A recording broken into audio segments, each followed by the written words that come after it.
Hello friends, good morning সবাইকে। আশা করি সবাই ভালো আছেন। আপনাদের দোয়া নিয়ে আমিও ভালো আছি। আরও একবার আমার এই পথের প্যাচালিতে স্বাগতম জানাই। আজকের এই পথের প্যাচালির থাম্বনেল দেখে হয়তো বুঝে গেছেন যে কি বিষয় নিয়ে কথা বলবো।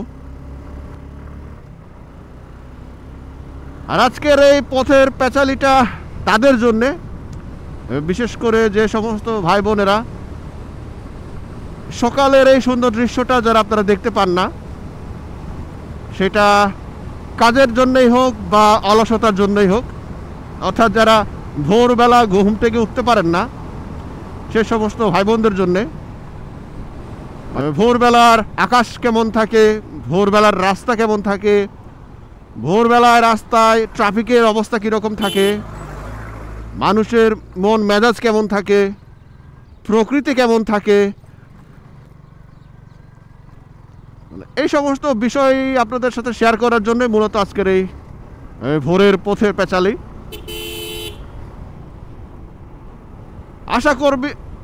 আশা করি ভালো লাগবে। আর সে কারণে অনুরোধ থাকবে, এই ভোরের সৌন্দর্য যদি দেখতে চান তাহলে ভিডিও শেষ পর্যন্ত সঙ্গে থাকুন। আর পাশাপাশি আজকে আপনাদের কাছে কয়েকটা বিষয়ে অনুরোধ জানাবো।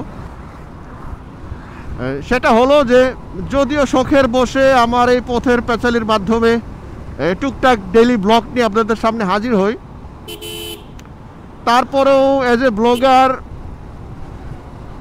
এজ এ কন্টেন্ট ক্রিয়েটর, মানে একটা আশা থাকে যে আমার চ্যানেলটা একটু বড় হোক, আমার পরিবারের সদস্য সংখ্যা বাড়ুক। আর এই কারণেই আপনাদের অনুরোধ জানাবো, যদি মনে হয় যে চ্যানেলটা সাবস্ক্রাইব করলে আমার একটু উপকার হবে, তাহলে সাবস্ক্রাইবটা করে দিয়ে সঙ্গে থাকবেন, সাপোর্ট করবেন। আর আরেকটা অনুরোধ, যদি ভালো লাগে একটা লাইক বাটনে ক্লিক করবেন, আর যদি খারাপ লাগে তাহলে অবশ্যই একটা ডিসলাইক বাটনে ক্লিক করবেন। পাশাপাশি কমেন্টস বক্সে একটা কমেন্টস দিয়ে যাবেন যে আসলে আমার কোন জায়গায় গাফলা আছে, ঘাটতি আছে, ল্যাক আছে, গ্যাপ আছে, যাতে করে পরবর্তীতে কোনো ভিডিও শ্যুট করতে গেলে, কোনো ব্লগ ধারণ করতে গেলে আমি সেই বিষয়গুলো খেয়াল রাখতে পারি। আর আরেকটা অনুরোধ থাকবে কমেন্টস বক্সে যে আসলে আপনারা কী ধরনের ভিডিও আমার কাছ থেকে চান, সেটাও আপনারা আমার এই ভিডিওর কমেন্টস বক্সে লিখে দিতে পারেন। আমি বিশ্বাস করি আপনাদের এই ছোট্ট ছোট্ট রিয়াকশন, অ্যাকশন, কমেন্টস, সেটা আমার সামনে এগিয়ে চলার পাথেয় হয়ে থাকবে। আর আমি চেষ্টা করব আপনাদের সেই উপদেশ, নির্দেশনা সেগুলো পালন করার জন্যে। যদিও শখের বসে আমি ব্লগ করি, তারপরেও এজ এ কন্টেন্ট ক্রিয়েটর একটা আশা থাকে যে আমার ভিউটা যাতে বাড়ে, মানুষ যাতে আমার এই ব্লগটা দেখে, আমার ভিডিওটা দেখে। হয়তো আপনি জানেন না বা আমি জানি না, কেউ না কেউ আমার কোনো কথার মাধ্যমে হয়তো একটু উপকার তার জীবনে আসতেও পারে। আর এই কারণে অনুরোধ থাকবে, সুযোগ থাকলে, সময় থাকলে ভিডিওটা দেখবেন, যাতে করে আমার এই ভিউটা বাড়ে। পাশাপাশি শেয়ার করে দেবেন যাতে অন্যরাও দেখতে পায়। আজকে বসন্তের দ্বিতীয় দিনে, মানে আবহাওয়াটা একটু অন্যরকম না? গত এক সপ্তাহ আগেও আসলে কুয়াশায় কিচ্ছু দেখা যাইতো না, প্রচুর ঠান্ডা ছিল। আজকে ঠান্ডা আছে, কিন্তু তারপরেও মানে কুয়াশার ইয়েটা একটু কম। আর এই মোটামুটি এই পুরো বসন্তকালটা আসলে বাইক রাইডিংয়ের জন্য একটা বেস্ট সময় আমার কাছে মনে হয়। কারণ এই সময় ঠান্ডা কম থাকে, বৃষ্টি থাকে না, আবহাওয়াটা একটু শুষ্ক থাকে, তবে বাতাস যথেষ্ট থাকে। সেক্ষেত্রে বাইক রাইডিংয়ে একটু ঝামেলা হয়। এই যে এরকম ভোরবেলা বেরোলে ট্রাকের কিছু যন্ত্রণা আছে, জ্বালা আছে, একটু সাবধানে রাইড করবেন। কারণটা কি, এই ট্রাক হলো, আমি এখন ময়মনসিংহে আছি, এই ট্রাক হয়তো উত্তরবঙ্গ থেকে আসতেছে এবং তারা সারা রাত ধরে এই ট্রাকটাকে চালিয়ে আসতেছে, একজন অথবা দুইজন। এবং তাদের যে সারা রাত মানে জাগার কারণে, কষ্টের কারণে ভোরবেলা এসে মানবিক দুর্বলতার কারণেই তাদের জীবনী আসবে, ঘুম আসবে, সে যত বড় এক্সপার্ট চালকই হোক। কারণ মানুষের শক্তির একটা সীমাবদ্ধতা আছে, ধৈর্যের একটা সীমাবদ্ধতা আছে।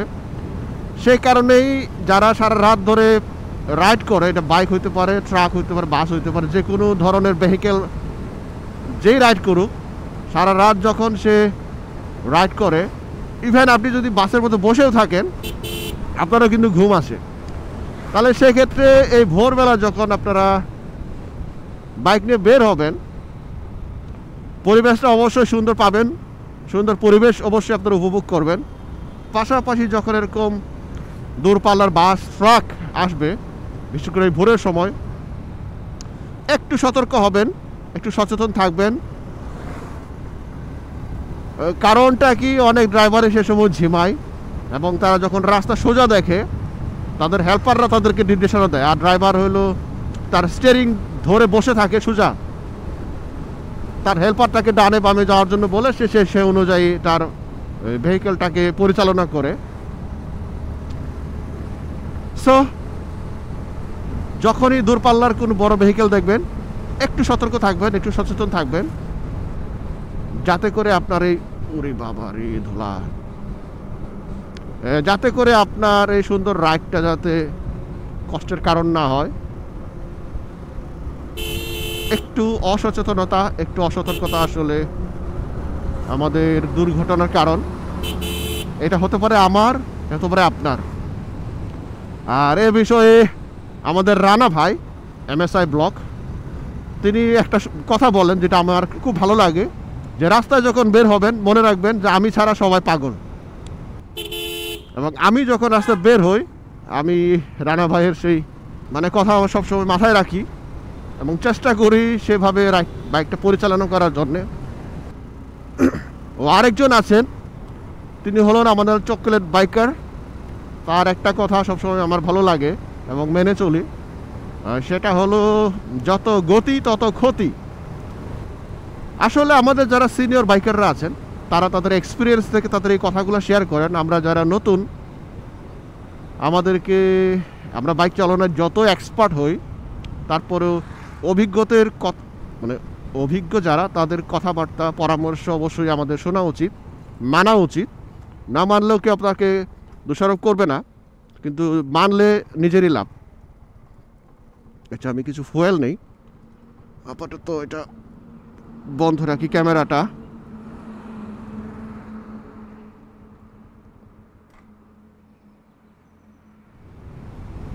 আর একটা বিষয় সতর্ক থাকবেন, এই ভোরবেলা রাইডিংয়ের সময় যেরকম কুকুর, এই ভোরের সময় এই কুকুরগুলা কিন্তু রাস্তায়, বিশেষ করে গ্রাম এবং মফস্বল এলাকায় এই কি বলে বেওয়ারিশ কুকুরগুলা প্রচুর ঘোরাঘুরি করে এবং একটার সাথে একটা মারামারি করে, দৌড়াদৌড়ি করে। দেখলে 100% সাবধান হয়ে যাবেন। যদি আপনারা জানেন, তারপরেও বলছি মনে করানোর জন্যে, স্মরণ করে দেওয়ার জন্যে, যে আসলে কুকুর যখন তারা নিজেদের ভিতরে মারামারি করে বা দৌড়াদৌড়ি করে খেলে, তখন তারা আসলে কে কোন দিকে যায় তারা জানে না। আর অনেক সময় যখনই আমাদের বাইকের সাথে এসে লাগে, এমন কোনো এক্সপার্ট বাইকার নাই যদি কুকুরের সাথে কখনো ধাক্কা খায় সে বাইকটাকে কন্ট্রোল করতে পারবে। আর এই কারণেই কুকুর হইতে সাবধান। এই যার একটা কুকুর দেখো ওদিকটা বের হয়ে গেছে, হঠাৎ করে বিভিন্ন জায়গা থেকে বের হয়ে আসবে, আপনারা বুঝবেনও না। ছোট ছোট বাজার, তারপরে দোকানপাট, এগুলোর কাছাকাছি অনেক কুকুর থাকে, বিশেষ করে যদি মাংসের দোকান থাকে। কারণ এই ভোরবেলায় বা সকালবেলায় এখানে গরু, হাঁস, মুরগি, এই হাবিজাবিগুলো কাটা হয়, বিক্রি করা হয়। আর এই কারণে কুকুরগুলো সেগুলো আর সে কারণেই বাজারের কাছাকাছি জায়গায় কুকুর প্রচুর থাকে। এই আবার মাঝে মাঝে দেখবেন যে কিছু কিছু কুকুর আপনাকে দেখলে তেড়ে আসে, বিশেষ করে বাইক দেখলে, প্রাইভেট কার দেখলে হঠাৎ করেই, কেন যে তারা করে এটার কারণ আসলে কেউ জানে না। শুধু বাংলাদেশে না, এটা বিদেশেও আমি অনেক ভিডিওগুলোতে দেখেছি। আর সেক্ষেত্রে আমি যেটা করি, বা অনেকে সাজেস্ট করেন যারা এক্সপিরিয়েন্স এই বিষয়ে, আপনি যখন মানে আপনাকে দেখে যে কুকুর আপনাকে তাড়া করবে, আপনি তার চোখের দিকে তাকালে বুঝতে পারবেন যে আপনাকে সে তাড়া করবে। আর ওই সময় আপনি যদি বাইকটাকে টান না দিয়ে একটু স্লো করেন এবং তার দিকে তাকিয়ে থাকেন, সে কিন্তু আপনাকে আর পিছন তাড়া করবে না। আর যখন এই কুকুরগুলো তাড়া করে অনেকেই প্যানিক হয়ে যান, ভয়ে হয়তো বাইকটা মানে অনেক স্পিডিং করার চেষ্টা করেন অথবা বাইকটাই ছেড়ে দেন। সেটা করা যাবে না। আপনাকে ঠান্ডা মাথায় বাইকটাকে স্লো করবেন, ওই কুকুরের চোখের দিকে তাকাবেন, দেখবেন যে কুকুর আপনি দাঁড়িয়ে গেছে অথবা তার জায়গায় বসে সে ঘেউ ঘেউ করতে আরম্ভ করে। আর তখন আপনি আস্তে করে আপনার বা নিরাপদে আপনি আপনার বাইকটাকে নিয়ে চলে যেতে পারেন।